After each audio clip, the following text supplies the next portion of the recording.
이스라엘 유대인 백성들이 주로 먹는 주요 음식 가운데 히브리어로 마짜라고 하고 영어로는 마초라고 부르는 독특한 음식이 있습니다. 우리 성경에서는 그것을 무교병이라고 떡으로 번역하고 있습니다. 하지만 사실 떡이라기보다는 누룩을 넣지 않고 밀가루에 물만 넣어서 반죽하고 바로 굽기 때문에 사실은 빵에 가깝습니다.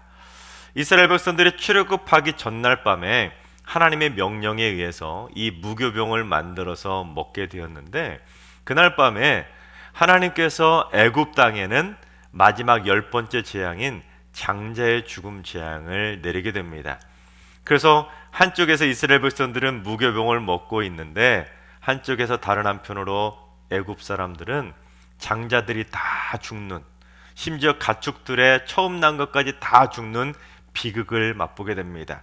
그래서 결국 애굽 왕 바로의 장난까지도 죽게 되자 그동안 계속 버티던 애굽 왕 바로도 어쩔 수 없는 나머지 결국 그 한밤중에 이 애굽 왕 바로가 모세를 불러다가는 이제 당장에 이 땅에서 나가라고 이스라엘 백성들을 그 한밤중에 쫓아내게 됩니다.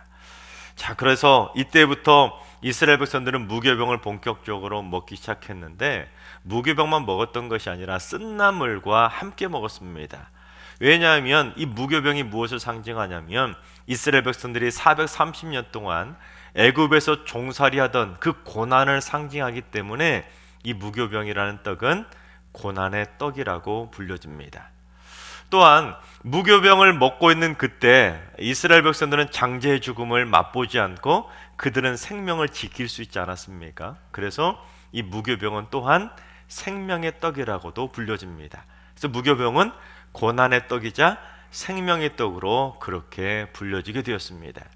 그런데 이 무교병 맞자를 먹었던 바로 그날에 애굽 땅에는 장제의 죽음 재앙이 쫙 임했는데, 자기들 땅에는 그 장자의 죽음 재앙이 그냥 흘러 넘어갔다, 그런 의미로 그 유월절이라고 명칭을 정하면서 유월절 명절을 지키게 되었습니다. 그리고 유월절 명절 그 다음 날부터 일주일 기간 동안 또다시 이 무교병을 먹는 무교절 절기를 지켰습니다. 그러니까 유월절부터 무교절까지 합하면 총 며칠간 먹습니까? 8일 동안 이 무교병을 먹게 되었다는 것입니다.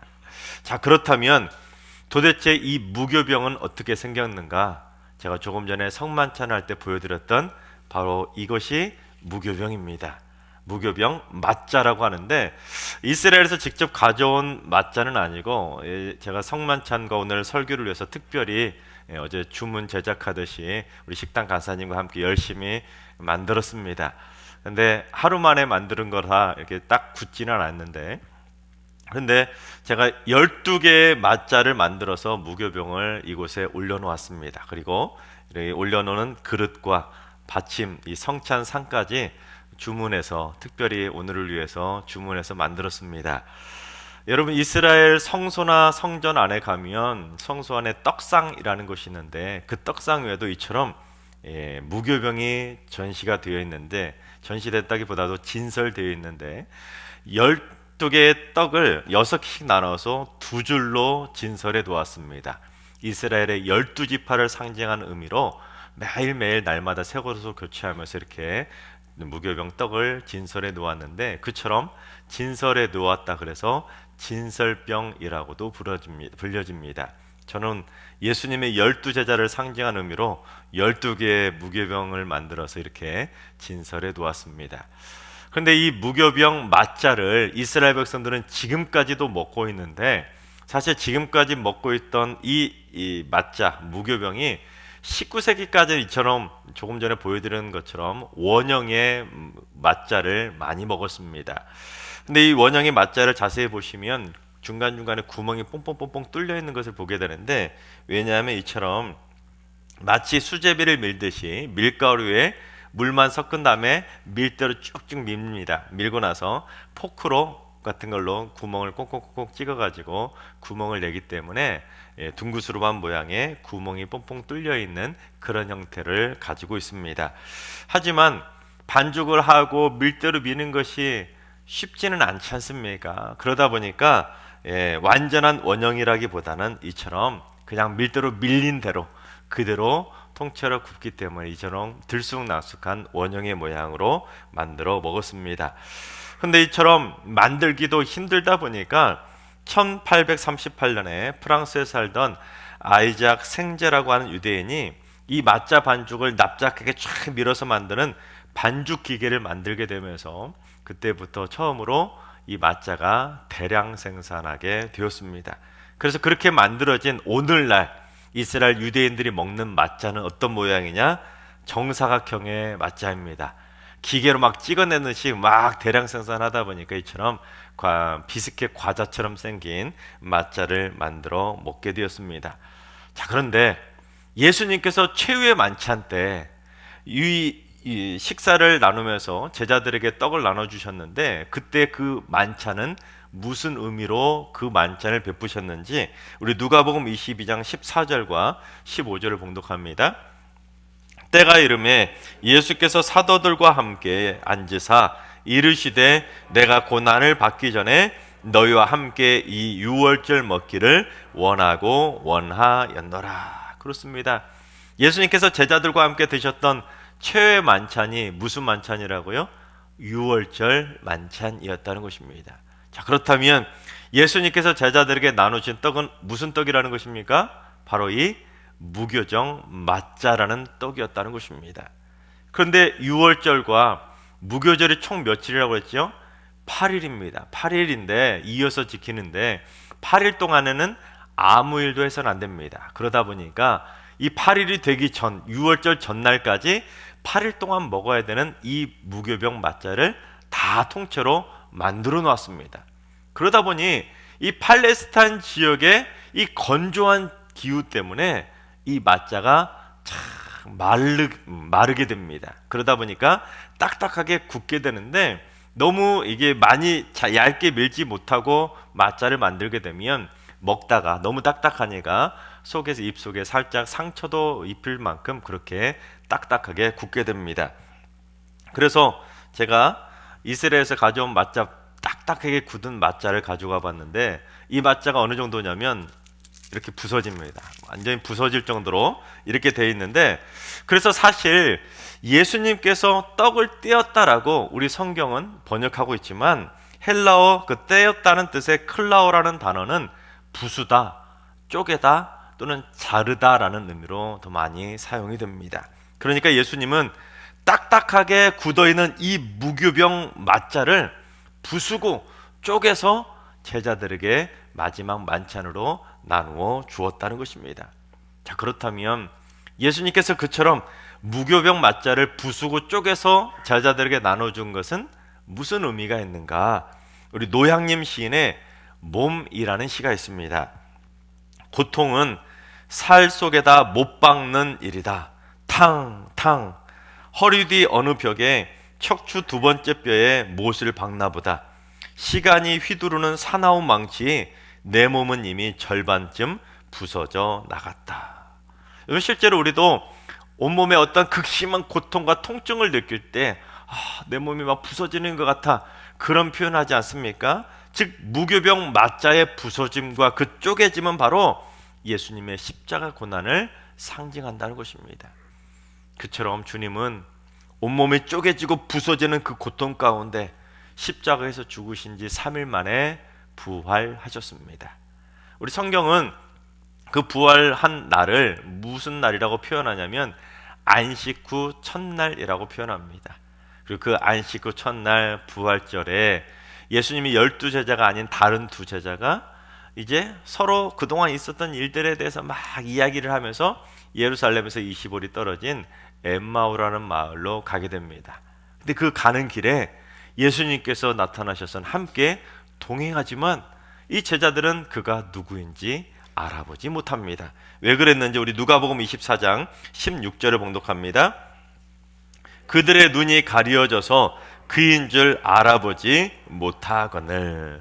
즉 그들의 영안이 가려져서 예수님이 누구인지 몰라봤다는 것입니다. 근데 예수님이 제자들에게 도대체 길을 가면서 무슨 이야기를 그렇게 많이 하는 겁니까? 하고는 그 두 제자들에게 모르는 척 한번 살짝 물어봤습니다. 그랬더니 그 제자들이 뭐라고 대답하는지 우리 누가복음 24장 18절 말씀을 봉독합니다. 그 한 사람인 글로바라 하는 자가 대답하여 이르되 당신이 예루살렘에 체류하면서도 요즘 거기서 된 일을 혼자만 알지 못하느냐. 즉 제자 중에 한 명이었던 글로바가 아니 당신도 지금 예루살렘 쪽에서 온다는 건 예루살렘에 체류했다는 건데 어떻게 예루살렘에서 그동안 있었던 그 유명한 일을 어찌 당신만 모르는 것이 하고는 예수님에게 핀잔을 준 것입니다. 그 말을 듣고 예수님이 자기 이야기임에도 불구하고 예수님이 모른 척하면서 그 이야기가 뭔데? 하면서 다시 물었습니다.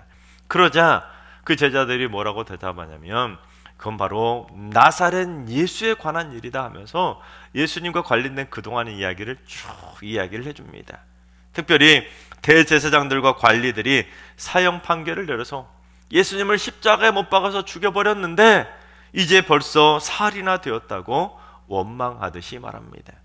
그런데 놀라운 것은 오늘 아침에 오늘 새벽에 어떤 여자들이 무덤에 갔는데 예수님을 발견하지 못하고 그렇게 망연자실하고 있는데 천사가 나타나더니 예수님이 부활하셨다 그 말을 했다고 이 여자들이 자기들에게 와서 말하길래 우리 제자들 중에 몇몇이 가가지고 확인하러 갔지만 예수님을 발견하지 못하고 헛수고했다 그런 식으로 말을 합니다. 그러니까 이 두 제자는 예수님이 부활하셨다는 사실조차 믿지 못하고 예루살렘에서 부활하신 예수님을 기다리지 않고 엠마오로 그냥 내려가 버렸던 것입니다. 그러자 예수님께서 이 두 제자를 호되게 꾸짖으시는데 뭐라고 꾸짖으셨는지 누가복음 24장 25절과 26절을 봉독합니다. 이르시되 미련하고 선지자들이 말한 모든 것을 마음에 더디 믿는 자들이여 그리스도가 이런 고난을 받고 자기의 영광에 들어가야 할 것이 아니냐 하시고, 즉 왜 이렇게 마음이 미련해서 선지자들이 말했던 그 구약의 예언의 말씀들을 왜 이렇게 더디 믿고 의심하냐고 꾸짖으신 것입니다. 그리고 주님께서 그리스도가 이러한 고난을 받아야 영광스러운 부활에 참여한다고 말하지 않았느냐, 왜 이렇게 의심하느냐 하고는 호되게 제자들을 꾸짖으십니다. 그리고는 구약 성경에 자신에 대해서 예언되어졌던 그 예언의 말씀들을 그 두 제자들에게 쭉 풀어서 설명해 줍니다. 근데 예수님께서 얼마나 많은 말씀으로 그들에게 풀어주셨는지 벌써 엠마오라는 마을에 도착하게 된 것입니다. 그런데 예수님께서 엠마오 마을에 머무는 것이 아니라 더 가시려고 하시자 이 제자들이 어떻게 했는지 29절을 봉독합니다. 그들이 강권하여 이르되 우리와 함께 유하사이다.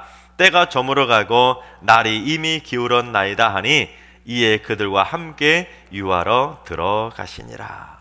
날이 이미 저물어서 어두워졌으니 그냥 가지 마시고 이 엠마오 마을에서 우리와 함께 하룻밤 묵고 가시면 어떻게 됐습니까? 하고는 예수님을 강권해서 결국 그곳에 머물게 됩니다. 그래서 예수님과 두 제자가 이 엠마오 마을의 어떤 한 집에 들어가서 그 안식 후 첫날 저녁 식사를 하시게 됩니다. 우리로 말하면 부활절 저녁 식사를 하신 것이죠. 그때 예수님이 어떻게 하셨는지 우리 이 30절 말씀 30절을 봉독합니다. 그들과 함께 음식 잡수실 때에 떡을 가지사 축사하시고 떼어 그들에게 주시니, 즉 부활하신 주님이 엠마오 마을에서 이 두 제자에게 성만찬 때 최후의 만찬 때 하셨던 것처럼 떡을 떼서 이 두 제자에게 나누어 주셨다는 것입니다. 자, 그런데 제가 서두에 무교병을 먹는 기간이 며칠이라고 말씀드렸죠. 6월절까지 합치면 총 8일입니다. 그러다 보니 안식 후 첫날, 즉 주님이 부활하신 그날은 무교절 기간 안에 들어가 있습니다. 자, 그렇다면 예수님께서 엠마오 마을에서 두 제자에게 주셨던 떡은 무슨 떡일까요? 바로 최후의 만찬 때 주셨던 이 무교병 마짜하고 동일한 떡이었다는 것입니다. 즉 예수님께서 6월절 최후의 만찬 때 12 제자에게 주셨던 떡도 무교병 마짜였고, 예수님께서 부활하신 다음에 엠마오 마을에서 두 제자에게 주셨던 그 떡도 바로 이 무교병 마짜였다는 것입니다. 이것이 무엇을 상징하냐면 예수님께서 고난당하시기 전에 제자들에게 베푸셨던 그 떡은 고난의 떡이었는데, 이제 부활하신 주님이 이 두 명의 제자들에게 주셨던 떡은 바로 부활을 상징하는 생명의 떡을 주셨다라는 것을 상징하는 것입니다.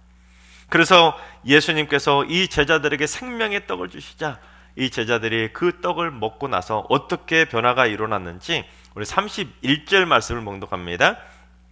그들의 눈이 밝아져 그인 줄 알아보더니 예수는 그들에게 보이지 아니하시는지라.